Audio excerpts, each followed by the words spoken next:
Good evening to all of you. I would offer you a warm welcome, but it's already been a warm enough day, so I'll offer you a cool welcome. My name is Tim Stover, and on behalf of the OSU School of History, Philosophy, and Religion, as well as the members of our planning team and our sponsors, I welcome you to this, our opening keynote address for our 30th annual OSU Holocaust Memorial Week observance. The presentation this night features what have become known as our survivor speakers, as we welcome Eva Mozes Kor, who is a survivor of the Nazi extermination complex at the Auschwitz and Birkenau camps in Poland. Before I go any further with the introduction of Eva, I do want to let you know a couple of things in terms of how the evening will unfold. We will, following her presentation, have a time for question and answer. You'll see microphones at the head of these two main aisles. And so if you want to bring a question, we'll ask that you form a line behind these respective microphones, and we'll alternate back and forth.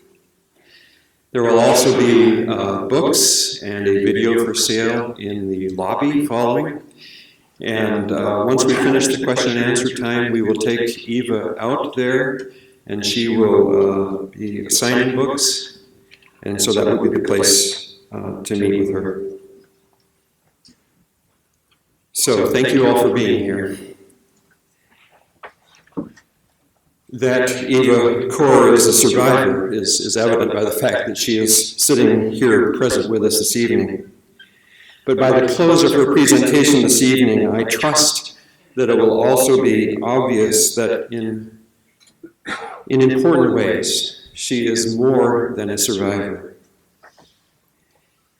It was in May of 1944 that a 9-year-old Eva and her Jewish family, including her mother, her father, and 3 sisters, were taken as captives to Auschwitz-Birkenau from their family home in the Transylvania region of Romania in present-day Hungary. Almost immediately upon their arrival at Auschwitz, Eva and her twin sister Miriam were separated from the rest of the family. As the rest of her family met their deaths in the gas chambers of that camp, Eva and Miriam were subjected to a heinous evil, masquerading as medical experimentation under the direction of the notorious Dr. Josef Mengele, also known as the Angel of Death. Dr. Mengele was using children, primarily twins, in horrific medical experiments which often resulted in the deaths of the children. When the Russians liberated Auschwitz in January of 1945, Eva and Miriam were numbered among those few children who had survived Dr. Mengele's experiments. Many have described Eva Mozes Kor as a remarkable woman for the way in which she has lived into her life as a survivor. When I say that she is more than a survivor, I do so as a way of acknowledging that she has done something in her life that is not only remarkable, it is also audacious, courageous, empowering, and even healing. She has offered, even declared, forgiveness to Dr. Mengele and all who participated in that immense evil we know as the Nazi Holocaust, an evil which resulted in the death of her own family, as well as millions of others. This, of course, should leave us with some questions. How does a person like Eva come to a place in her life where she can forgive such evil? Why would she forgive? On what authority or on whose behalf does she or can she offer forgiveness? under such circumstances, what does it really mean to forgive? What is it that comes through and from such forgiveness? These are questions that are challenging ones for each of us as we struggle with the process and or the gift of forgiveness in our own personal lives, in our family lives, in our communities, in our own nation, in our community of nations. The gift that we receive this evening is Eva Mozes Kor's witness to this ongoing work of forgiveness in her own life and in her teaching. Will you please join me in offering a warm OSU welcome to Eva Mozes Kor. Thank you very much, organizers and supporters, sponsors, and you, the audience. My name is Eva Kor. Even though I was introduced, I like to introduce myself. I am a survivor of Auschwitz, a survivor of medical experiments conducted by Dr. Mengele, and now that I am 82 years old, I am trying to survive old age. And I tell you, it's a lot more complicated than I thought. My lecture is divided in 3 parts. Part 1, how I survived Auschwitz. Part 2, the lessons that I have learned from my unusual life. And then I hope to have some time for questions, answers, then book signing, selfies, I don't know.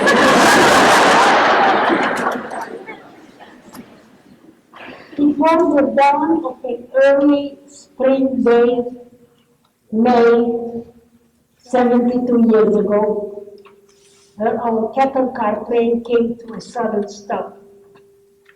I could see a lot of Germans, hear a lot of Germans yelling orders outside, but I could see nothing. There was a little window with barbed wires, and I could see some gray sky through the barbed wires in the window. In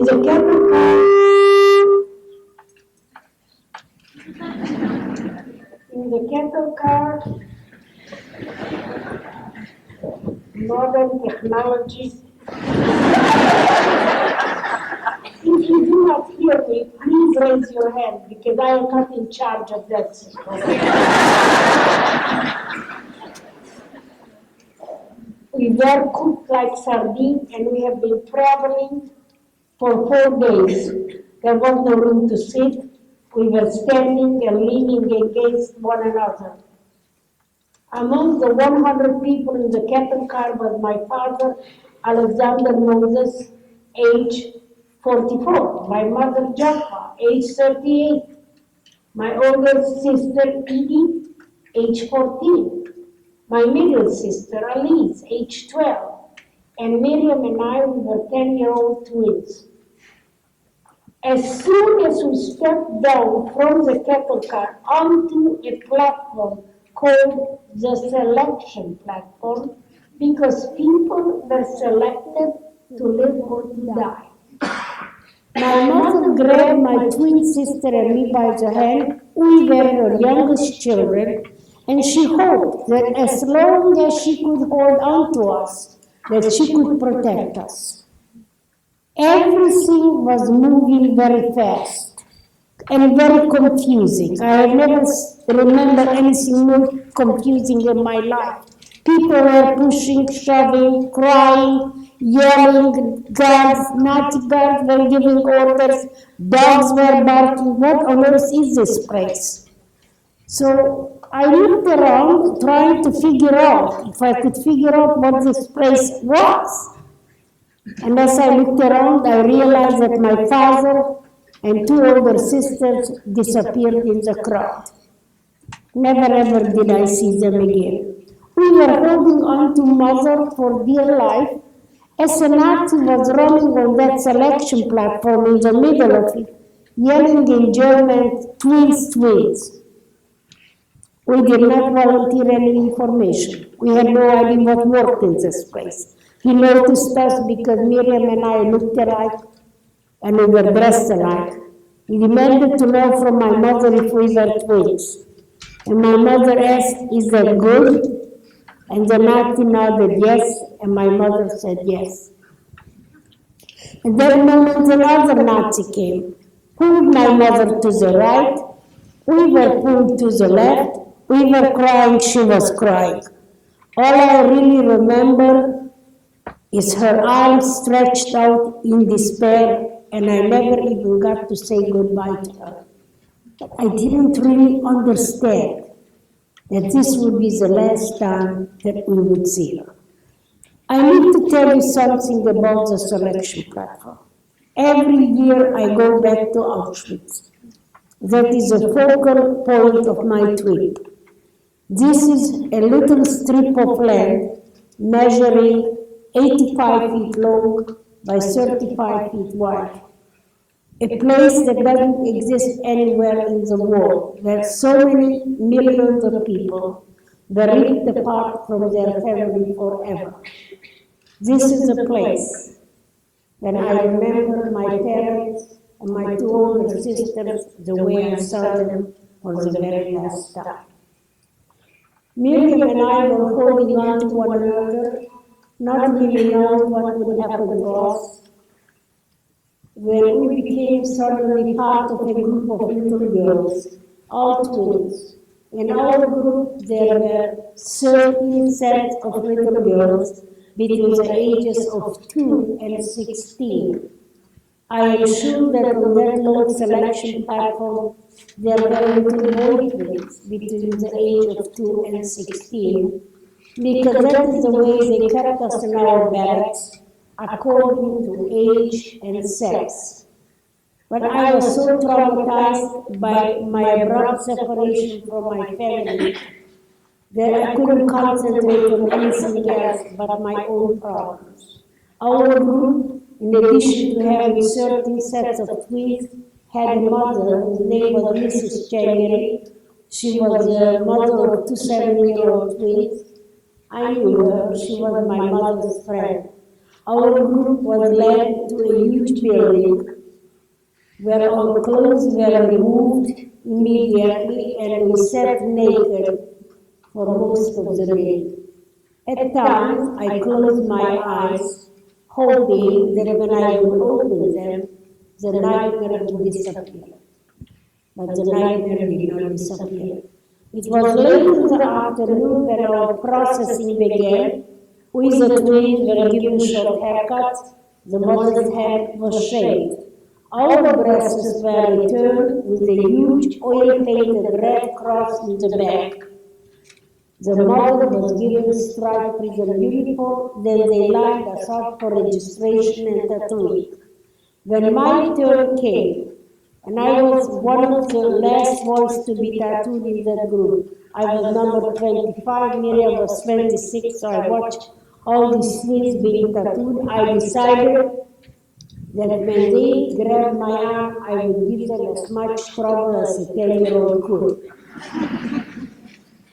4 people restrained me, 2 Nazis and 2 women prisoners. They pinned me on a bench while they heated a needle. It was a long needle with a handle, and they heated the needle over the flame of a lamp. When the needle got hot, they dipped it into ink, and they wrote onto my left arm, dot by dot, the capital letter A dash 7063. You have to realize that this is done dot by dot as I was fighting with them. My number never came out clear. Miriam became capital A-7064. And when Miriam and I compared notes years later, she said that in addition to creating a general confusion, I beat the Nazi holding my arm. I am sure that I was capable of it. But I don't really remember because I was raised to be a nice girl. And as we know, nice girls and nice boys don't bite. I also want to add to that for your information, that Auschwitz was the only Nazi camp that tattooed its inmates. I do not know why that happened, but I know for a fact that it was so. For instance, my husband is a survivor of 4 years in Buchenbach. He does not have a tattoo. Once we were processed, we were marched throughout the camp. We arrived at a wooden modular horse bar, crude and very filthy.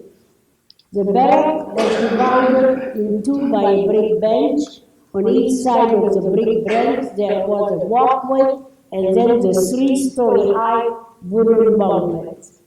Miriam and I were given one bunk bed on the bottom. It was covered with a thin straw mattress and a filthy blanket. You have to realize that we have not stretched out or slept in almost 4 days.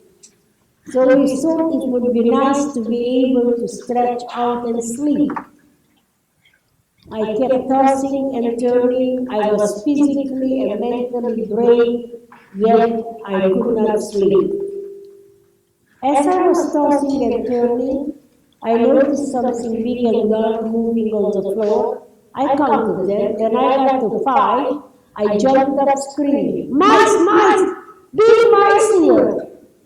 A girl from the top bunk said, "Silly kid, these are not mice, they are rats. And you better get used to them because they are everywhere." And they were. So now we couldn't even try to go back to sleep. Miriam and I went to the latrine, and as we entered the place, there on the filthy latrine floor were the scattered corpses of 3 children. I have never ever seen anybody dead, but at that moment I realized that in this place children were dying. I immediately made a silent pledge that I would do anything and everything within my power to make sure that Miriam and I shall not end up on that filthy latrine floor. And from the moment I left the latrine, I did everything instinctively. I never let any doubt or fear enter in my mind. In my mind, I had an image of how Miriam and I would look when we walked out of this camp alive. And I never let go of that image until we were liberated. Our daily routine, we would be awakened every morning at 5, by 6 a.m. we were outside for roll call, summer, winter, rain or shower. We had to be counted for. After roll call, we would get back to the barracks for Dr. Josef Mengele's daily inspection. And he wanted to count us every morning, except Sunday. He wanted to know how many guinea pigs he had. Then we would get a brownish lukewarm liquid called coffee, 0 calories. That was breakfast. After breakfast, we would be taken for experiments. On Monday, Wednesday, and Friday, they would place us naked in a room up to 8 hours a day, or sitting on long benches or standing, and they would measure just about every part of my body, compare it to my twin sister, and compare it to Chuck's. These experiments were not dangerous, but how would any of you deal if you had to stand or sit naked for 8 hours a day in order to live one more day? The only way that I could is by completely blocking it out of my mind. On alternate days, on Tuesday, Thursday, and Saturday, we would be taken to another lab that I call the blood lab. There, they would tie both of my arms to restrict the blood flow, take a lot of blood from my left arm, and give me a minimum of 5 injections into my right arm. Those were the deadly ones. We had no idea then what the content of those injections were, nor do I know today. The rumor in the camp was that they were germs, diseases, and drugs, and that's probably a pretty good assumption. After one of those injections, I became very ill with a very high fever, a fact I desperately tried to hide. Because the rumor in the camp was that anyone who became sick and taken to the hospital never came back. Next visit to the blood lab, they did not tie my arms. Instead of that, they measured my fever, and I knew that I was in trouble. I was immediately taken to the hospital. That was another barrack, but it was filled with people who looked more dead than alive. Dr. Mengele came in next morning with 4 other doctors. He never ever examined me. All he did, he looked at my fever chart, and then he declared, laughing sarcastically, he said, "Too bad, she's so young, she has only 2 weeks to live." I knew he was right, but I refused to die. So I made a second silent pledge that I would do everything within my power to prove Dr. Mengele wrong, to survive and be reunited with my twin sister Miriam. The following 2 weeks, I have only one clear memory. I remember crawling on the barrack floor because I no longer could walk. And I was crawling to reach a faucet with water at the other end of the barrack. And as I was crawling, I would fade in and out of consciousness, and even in a semi-conscious state of mind, I kept telling myself, I must survive, I must survive.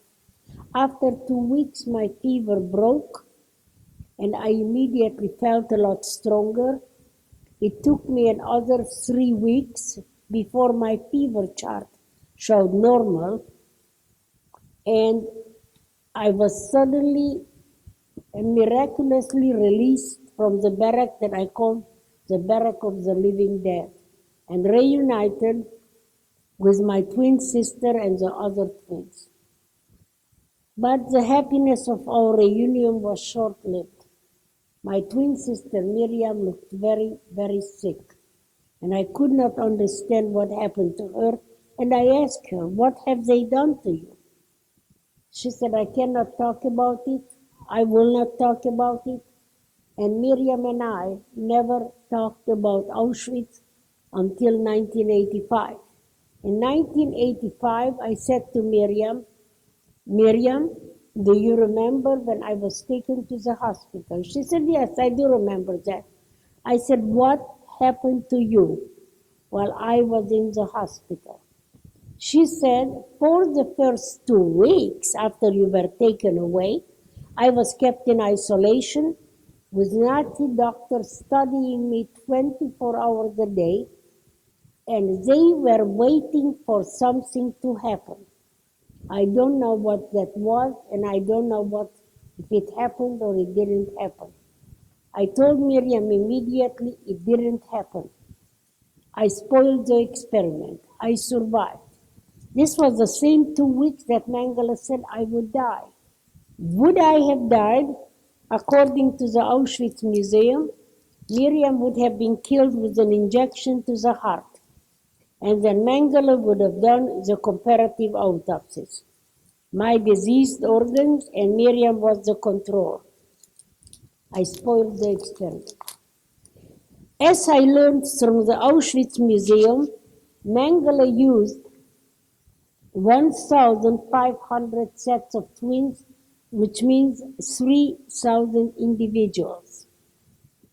Of the 3,000 individuals, the estimated number of survivors of the Mengele twins is 2 to 250 individuals. So most of the twins died in the experiment. Some, of course, died because of very poor conditions in the camp. I asked Miriam, "What happened to you after the 2 weeks were up?"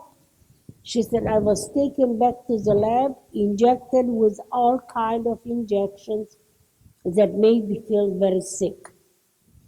After we were liberated on January 27, and I will talk about it later, We went, first of all, we were in a refugee camp for about 9 months. So we arrived back in Romania in October of 1945 to find nothing more but 3 crumbled pictures on a bedroom floor. No one else returned. It was a very sad day for me.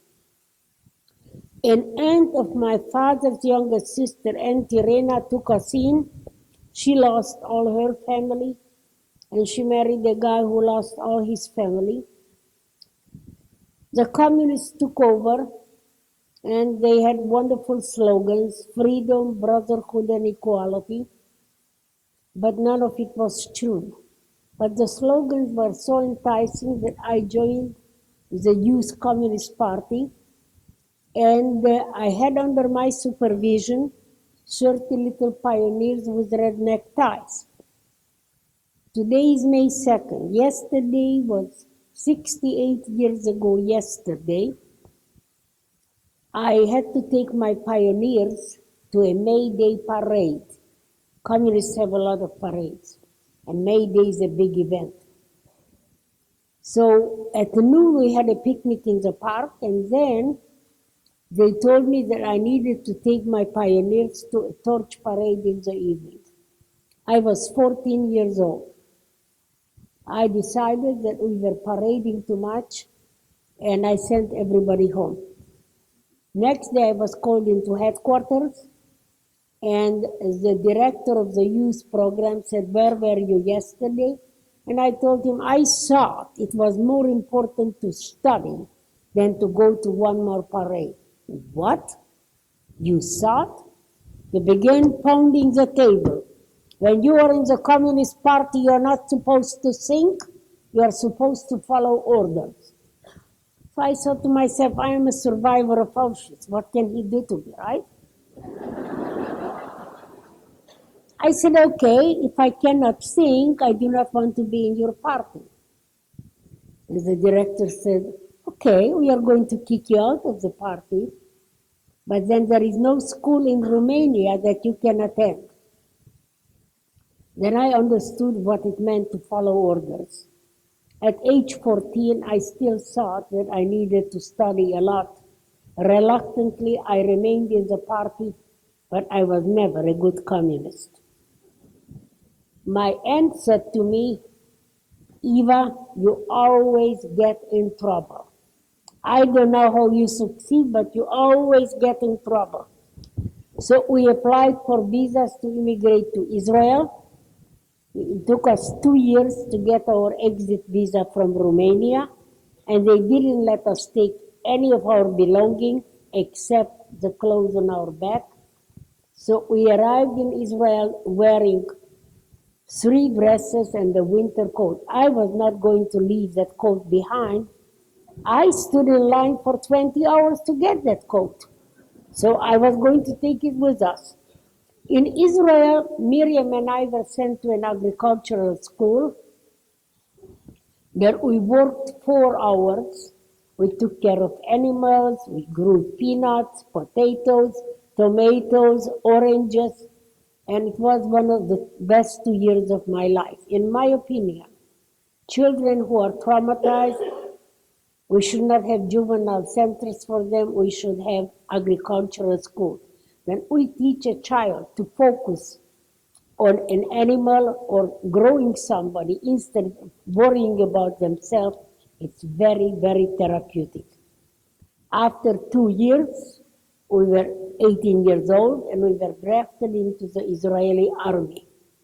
Miriam was sent to medical corps and she studied and became a registered nurse. I was sent to engineering corps. I studied and became a draftsman. I liked my job. I was stationed in Tel Aviv, and I remained in the Israeli army for 8 years, reaching the rank of sergeant major. In 1960, I met an American tourist from Terre Haute, Indiana, who came to Israel to visit with his brother. My husband was liberated by an American Lieutenant Colonel by the name of Andrew Neff from Terre Haute, Indiana. When the war ended, my husband went to see the lieutenant colonel and said, Americans, you're very, very nice. I would like to go to America. Will you help me, please? And he did. So my husband never wanted to live in any other place but Terre Haute, Indiana. So when I married him, when I married him in 1960, I moved from Tel Aviv to Terre Haute. I can tell you this is quite a jump. Miriam got married in 1959 to an Israeli. She 58. She expected her first baby in 1960, and she developed severe kidney infections that did not respond to any antibiotic. Second pregnancy in 1963, the infections got worse, and this time the Israeli doctors studied Miriam, and they found out that Miriam's kidneys did not grow larger than the size of a 10-year-old child. I am assuming, since I don't have our files, I can only speculate that when I didn't die, Mengele was always interested in kidney problems. He himself suffered as a teenager, and so they stunted the growth of her kidneys. So I told Miriam, you have 2 children, that's pretty good. Please don't have any more babies. Every time you are pregnant, it's a life crisis. But she didn't listen to me. She had a third child 8 years later. And after the baby was born, her kidneys started to deteriorate, and the doctors couldn't do anything to help her. So by 1987, Miriam's kidneys failed, and she had 2 choices, to go on dialysis or to have a new kidney. Well, she opted for a new kidney, and I had 2 kidneys and 1 sister. So I had a simple choice. I donated my left kidney in November of 1987. We were a perfect match. At that hospital, they have been doing kidney transplants for 10 years, and they had 2,000 survivors. All of them were given anti-rejection medication. None of them developed cancerous polyps in the bladder like Miriam did a year later. The doctors were very surprised and puzzled, and they kept asking me that somehow I could find our files. But they felt that if they knew the substances that Miriam was injected with, that maybe they could change the anti-rejection medication to stop creating those cancerous polyps. We never found our files. We never found out what was injected into our bodies. Miriam's cancer metastasized, and she died June 6, 1993. I will take you back to the camp because I want you to understand how did I cope at age 10 in Auschwitz. Children under age 13 cope and survive completely differently than teenagers and grown-ups. They cannot project forward, nor can they project backward. So I felt when I was in Auschwitz that the whole world was one big concentration camp. When we were in Auschwitz, all around Auschwitz, there was military zone. I never saw a civilian or a house. Everything was military, not like today when we go to Auschwitz. So I thought that that is the way the whole world was. That everybody lived in miserable conditions like we did, starving to death, without any family, and surrounded by Nazi guard day and night.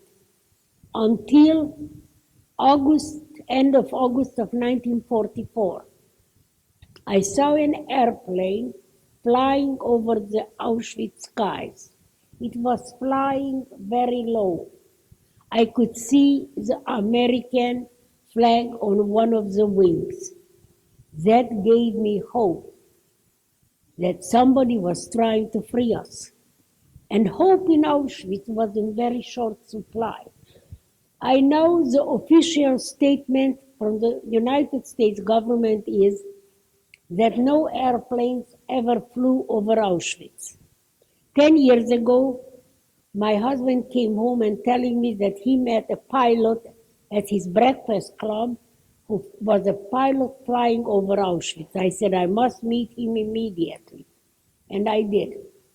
I met Bob Sanders, and he told me, yes, he flew over Auschwitz. I said, Mr. Sanders, could you please sign a document for me telling me that you were one of the pilots flew? He said, I cannot do it. We gave our solemn pledge not to ever publicly disclose it. Next year, I wrote to him a letter, and this is what I said. Dear Bob Sanders, many, many years ago, you were a young soldier, a pilot, flying far away from home. You were flying over the skies of Auschwitz. I was a little girl below, looking up to the sky. You gave me hope that someday we would be free.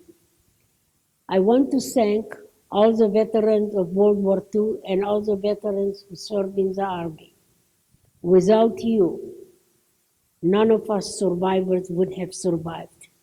The conditions in the camp were so terrible that without the American army entering the war and stopping Hitler's march of death, and the world would have looked completely differently. The air raids continued and increased. And by the end of November, it was one air raid after the other, and artillery, like a fully fledged battlefield. All the experiments stopped, and I could sense it in every ounce of my being that this cannot continue much longer, that someday soon we would be free and we would go home. But we had no idea how liberation would come. The air raids continued and even increased, and it was until January 27, and one morning we woke up. It was quiet. It was so eerie. We haven't had any quiet like that in a very long time. We wondered, will this be the day we will be free? And late in the afternoon, a woman ran into the barrack, yelling at the top of her voice, "We are free! We are free!" Sounded wonderful, but I couldn't understand. Did she know what she was talking about? Shouldn't we see some sign of something, of freedom? So Miriam and I went outside because I wanted to investigate what did it mean to be free. Well, it was snowing heavily.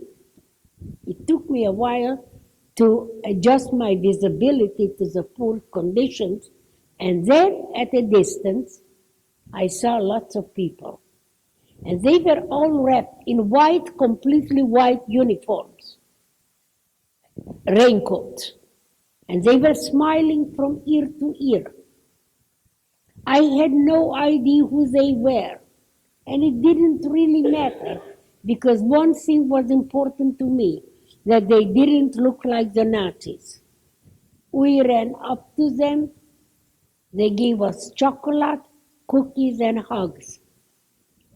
And this was my first taste of freedom, for me to realize that Miriam and I were alive, that my little promise to myself, that first night in the latrine, became a reality. That was an unbelievable experience. That night, it was the Ukrainian unit of the Soviet army that liberated Auschwitz. They came into the barrack, they drank a lot of vodka, then they danced some Russian dances, and we made a big circle, and we were applauding as they were dancing. The next morning, they disappeared. For 3 days. And then they came back with huge cameras, asked us to put on striped prison uniforms and march between those two rows of barbed wire fences. I can tell you, I found out years later that Miriam and I were right in the front. If you ever look at the liberation film, you will see that Miriam and I are among the very few kids who buttoned up all their buttons and we rolled up our sleeves and we looked pretty neat. I think that is the reason they put us in front. I don't know. But it's as good a reason as anything. So always try to look as neat as you can. You don't know how it's going to help. So they filmed us, but this film was actually a staged liberation event. And I believe personally that all the liberation pictures taken by the Russians, the British, and the Americans were all staged because we were scared to death. We had no idea what was coming from the other side. Nobody was waiting between two rows of barbed wire fences or at the front gate. Everybody was hiding in the building for safety. I also want to tell you that I look pretty chubby, not very typical of a survivor of a death camp. So I will explain to you. The Nazis disappeared on January 4th. We were on our own for about 3 weeks, and we ate everything we could find. So if you ever go on a very big diet, like starvation diet, and then you eat everything inside, you will blow up like a little balloon too. I want to thank you all for coming, for being interested, and for listening to my long lecture. I want you to know that today's lecture is lecture 59 this year. Last year I gave 203. The only reason I tell you that I want you to realize that I talk a lot. Now, why do I talk so much? I have learned some very important lessons from my unusual life that I would like to share them with you. And here they are. Life lesson number 1, never ever give up on yourself or on your dreams. Because if you give up, nothing will happen. And I'm glad to see many young people in the audience. And I have a feeling that you will agree with me that growing up is very hard. It's very hard, even if you live in Oregon, even if you have loving parents, and even if your loving parents are wealthy enough to buy you designer jeans with holes in them.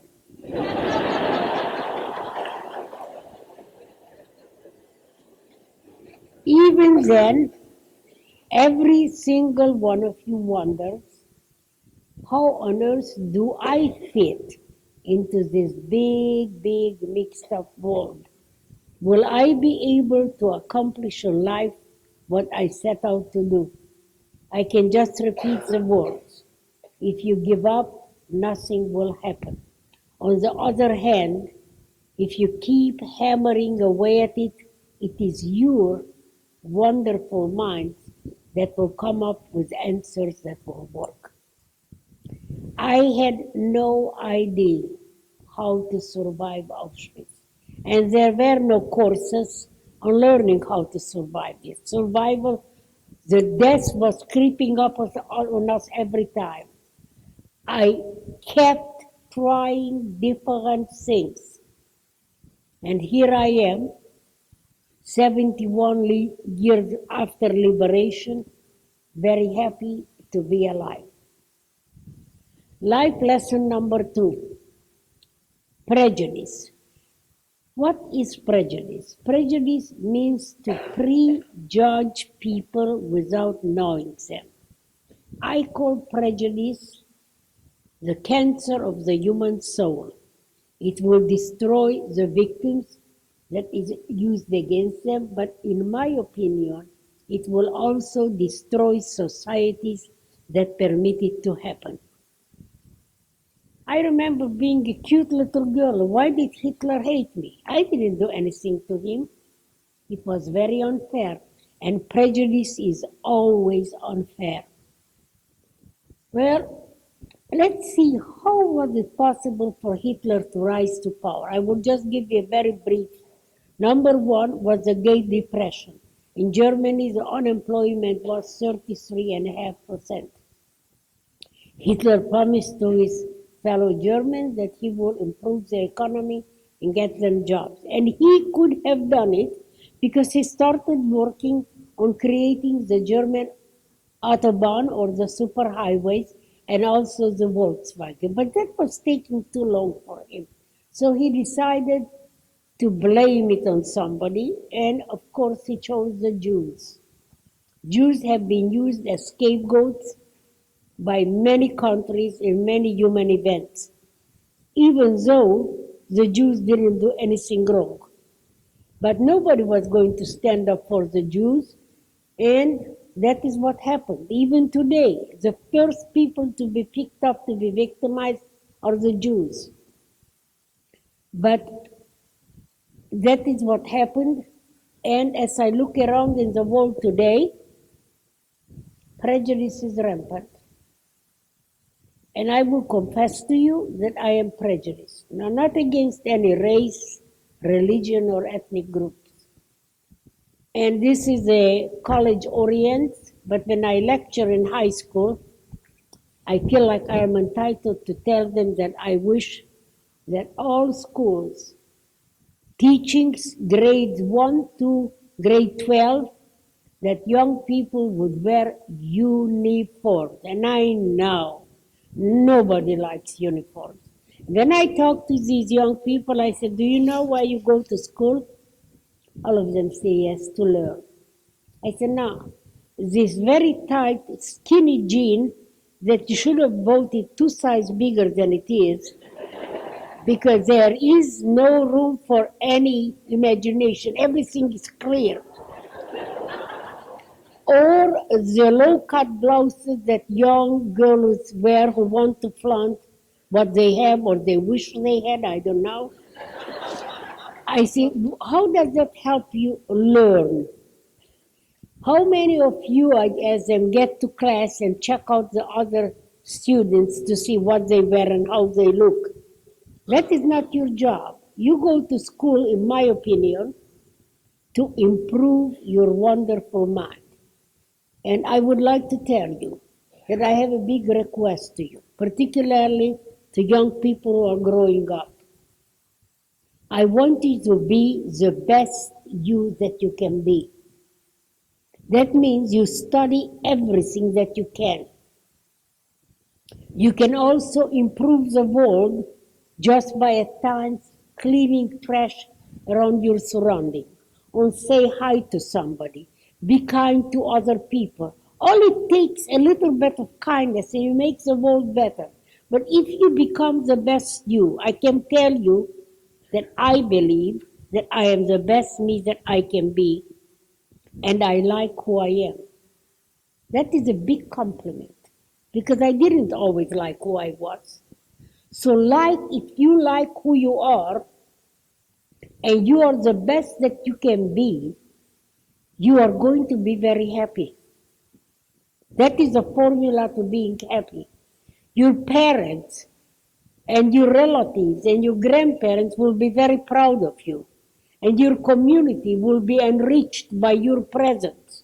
Now let's reverse that. If you are the worst that you can be, you are on drugs, you're drinking too much, you're not going to school, your room is filthy, you're not cleaning your room. And this is the worst that you can be. You can even kill or do other nasty things. How do you feel about yourself? There is no way that you like yourself.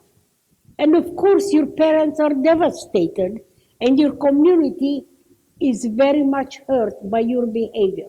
So all you have to do as an assignment in your life Remember also, when you get up in the morning and you do not like who you are, find one thing about yourself that you like and focus on that.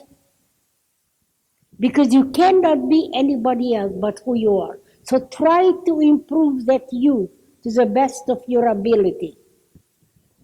So that is what I want to share with you, an incident that happened 17 years ago. I was invited to lecture at a local high school. And I tell you that story because I want to give you the permission to laugh, really. And as I am heading to the auditorium, in front of me were three young 16-year-old boys with very baggy pants. I don't like baggy pants. That does not fit my idea of a uniform. The crotch was the height of the knee, and they were holding up the pants with a hand, and were shuffling. As they were shuffling their pants, they were cleaning the hallway. You're getting the picture, right? And I was walking behind them, and I was appalled because I have never seen a picture like that. And then suddenly one of them dropped a book, and he had the audacity to bend down and pick it up. He let go of his pants, and I saw places where the sun never shined. I was very, very embarrassed.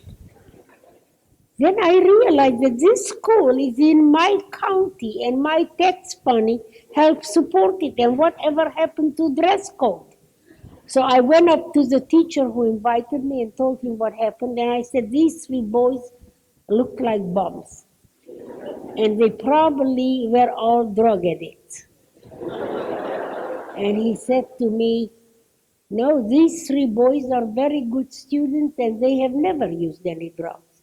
And I was shocked.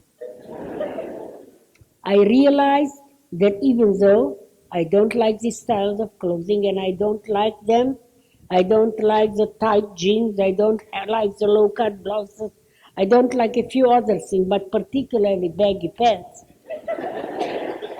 Even then, I have to take the time and get to know each person and judge each person on their merits. So since 17 years, I have made a lot of effort. Even though I see sometimes people that I immediately cringe at their appearance, I know, okay, I need to get to know them. I don't really know who they are inside. So I am trying to make a difference one person at a time. Life lesson number 3, I have forgiven the Nazis. I have forgiven everybody. I asked sometime if you think we could change what happened.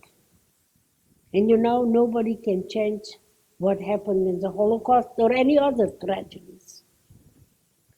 And even if all the Nazis would have been murdered, let's say that all the Nazis would have been caught and hanged, I still was an 11-year-old girl, an orphan, and I had a lot of medical problems.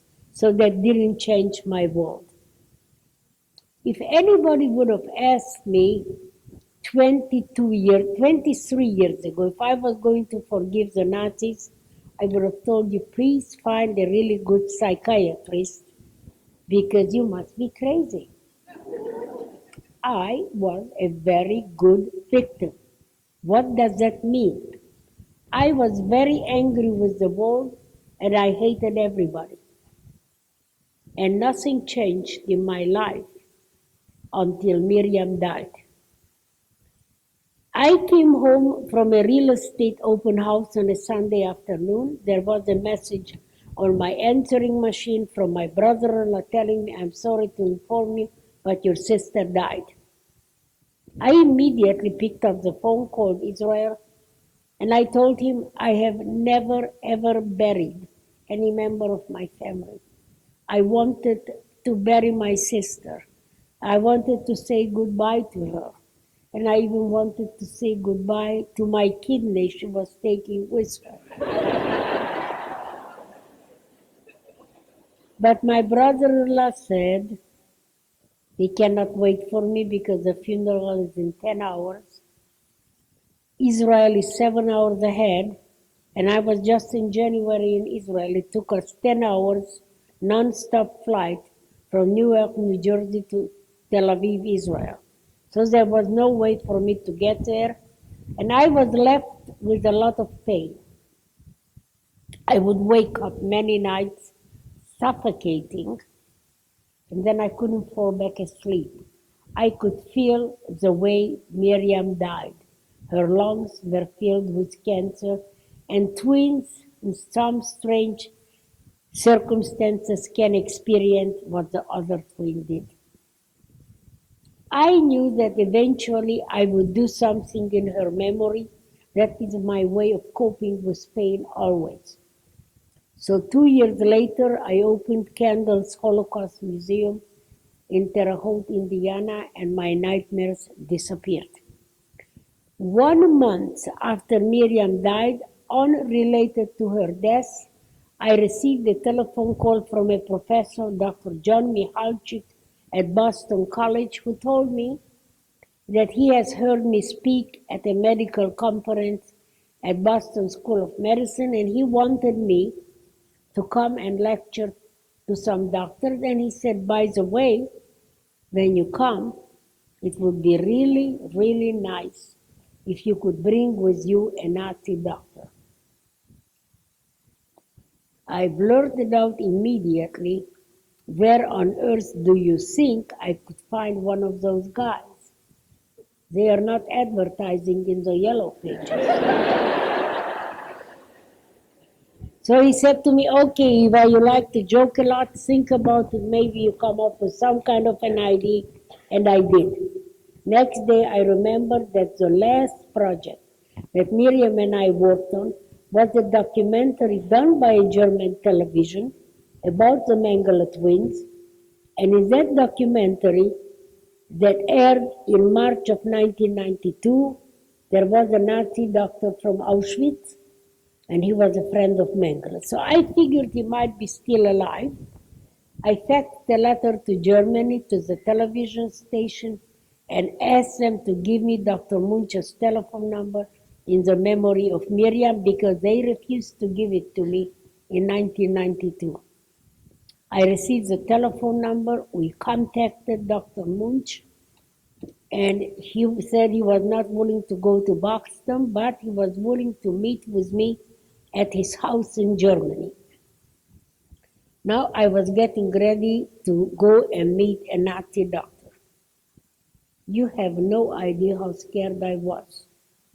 What I remembered about Nazi doctors, I did not want to experience again, but I was curious what I might learn, and I was curious, why was this Nazi doctor willing to meet with me? We arrived at his house. He treated me with the utmost respect, kindness, and consideration. I could tell you we were sitting outside and sitting on metal chairs, and this 82-year-old guy went back to the house 5 times. Each time, he came back with a pillow that he handed me. And after the 5th pillow, I said, excuse me, Dr. Munch, what are you doing? So that I want to make sure that you are comfortable sitting on those metal chairs. A Nazi doctor being concerned about my comfort, it did not compute in my mind. But he gave me a good interview about what he did in the camp, and then out of the blues, I never planned to ask that question. I heard myself say, Dr. Munch, while you were in Auschwitz, did you ever walk by the gas chamber? Did you ever go inside? Do you have any idea the way it works? And he immediately said, this is my problem. This is my nightmare that I live with every single day of my life. And he went on describing the operation of the gas chamber. People would be told that they were going to take a shower. Shower rooms were cleaned, polished, And they would even spread perfume. So as people entered the shower room, they would feel good. Once the shower room was packed with people, the doors would close hermetically. Dr. Munch was stationed outside looking through a peephole. The gas did not come from the shower heads. The shower heads were there just as a camouflage.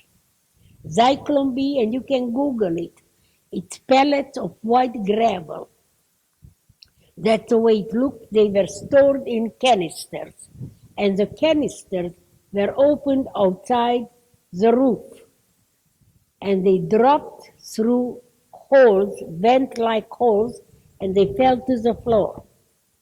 They operated like dry ice, so the gas was rising from the floor. As people were suffocating, often taking their last breaths of air, they would climb on top of each other, forming a little mountain of intermingled bodies. When the people on the top of the pile stopped moving, Dr. Munch knew that everybody was dead, and he signed one death certificate. No names, just the number of people that were killed. I immediately told him that this was very important information. I have never read it in any book, never seen it in any document, and never heard about it. And I asked him to come with me to Auschwitz in 1995 and sign a document like that at the ruins of the gas chamber where it happened, in the company of 6 witnesses. And he immediately told me I would love to. So I got back to Terre Haute, Indiana, very, very excited that I will have a unique document signed by a Nazi. That was important to me. And I wanted to thank this Nazi doctor for his willingness to document the gas chamber.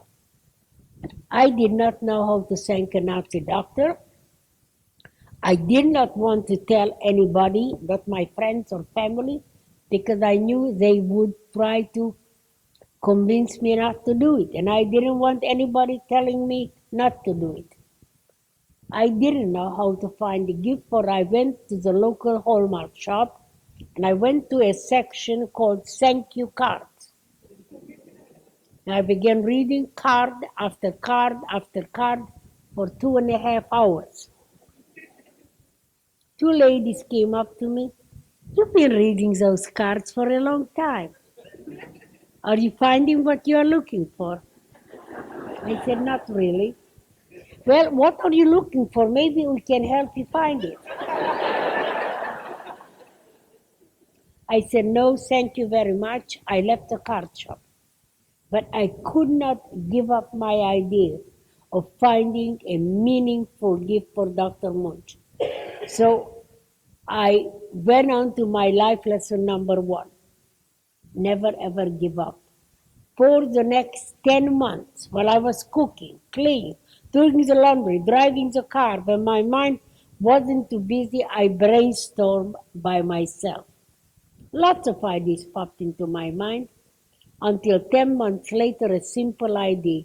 How about a letter of forgiveness from me to Dr. Munch? I immediately knew that he would like it, but what I discovered for myself was life-changing. I discovered that I had the power to forgive.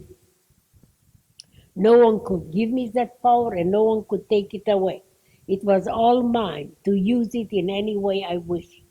And I want you to know that every single one of you here have the power to forgive. No one can give it to you. No one can take it away from you. It's yours to use it as you wish. I began writing my letter. I didn't know how to thank a Nazi doctor or how to write a letter. It took me 4 months. And then it occurred to me that somebody might read my letter, and my spelling in English is embarrassingly bad. And I didn't want to be embarrassed, so I called my former English professor to correct my spelling. She got very enthusiastic. We met 3 times. And the 3rd time she said to me, now, Eva, you're forgiving this Dr. Munch. Your problem is not with Dr. Munch. Your problem is with Dr. Mengele. I tried to debate that. And she said to me, Eva, I have been giving you a lot of favors, correcting your letter. Now I want you to do me a favor. When you go home tonight, pretend that you are talking to Josef Mengele and telling him that you forgive him. Because I want to see how you will react to it. Well, it sounded like an interesting idea. I went home, closed the bedroom door, picked up a dictionary and made a list of a lot of nasty words. I read the words out clear and loud, and at the end I said, in spite of all that, I forgive you. Found a very interesting feeling.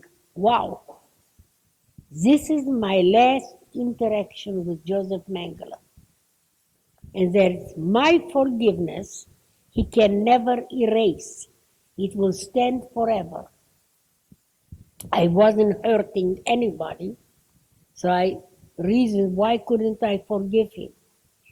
It made me feel good. And if I forgave Mengele, I decided to forgive everybody who has ever hurt me. So this is the way we arrived in Auschwitz. Dr. Munch came with his daughter, son, and granddaughter. I took my son and my daughter. Dr. Munch signed his document. I read mine and signed it. And I immediately felt that all the pain I carried around for 50 years was lifted from my shoulders, that I was no longer a victim of Auschwitz, nor was I a prisoner of my tragic past. I was free of Auschwitz, and I was free of Mengele. I want you to realize that if you go to our website is easy to find.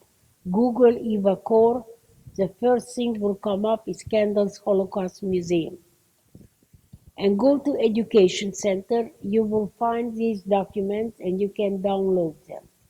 You can also go to events and programs. I have about 5 or 6 podcasts called Eva Chats.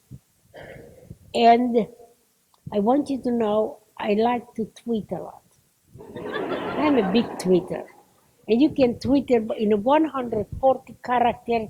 You can tweet and it goes out into the universe. I don't know where it goes, really. But I do hope that people see it. And here are a couple of tweets about forgiveness. Forgiveness is the best revenge. Because the moment you forgive the perpetrator, they no longer have any hold or power over your life. Forgiveness creates a feeling of wholeness in thought, spirit, and action, going in the same direction, creating a force for good. It's free. Everybody can afford it. And if you do not like the way you feel as a free person, you can always go and take your pain back. Nobody will stop you. On the other hand, when you leave here, and if any of you have any problems that you have difficulty coping with, all you will need is a piece of paper and a pen. Write a letter to the person or people who have hurt you. Do not mail them the letter or give it to them, because that relationship is poisoned. The forgiveness letter is for you. And if it helps you, and the way I would describe to you the way I felt, I always remember the song from Sound of Music, Maria on the top of the hill, and the hills all arrive with the sound of music. You feel like the breath of fresh air lifting you up. And if you feel that way, that liberated, pass it on to other people. Because I need everybody's help to sow those seeds of peace throughout the world. Congratulations, you survived my lecture.